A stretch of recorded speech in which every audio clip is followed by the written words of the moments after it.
Para siguradong protected ang pera mo, GCash man o bangko, kailangang i-turn off mo ito kung sakaling naka-save man siya sa Google Chrome mo. Let's go!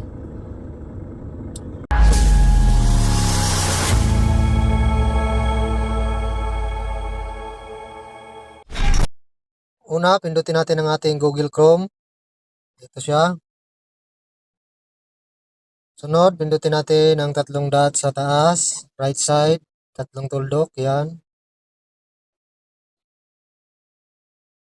Tapos, hanapin ang settings, pindutin.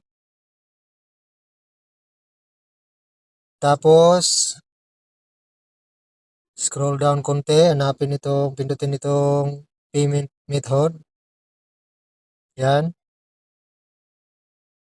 Tapos ito guys, dapat dito dapat nakaganyan yan. Naka turn off, naka turn off right side, yung bilog sa taas, yan. Kailangan nakaganyan yan, naka turn off yan para hindi malaman ng iba yung information mo. Para safe yung pera mo sa GCash man o bangko na naka-save dito sa Google Chrome. Yan lang guys, maraming salamat. Ito siya guys, yan. Sana nakatulong.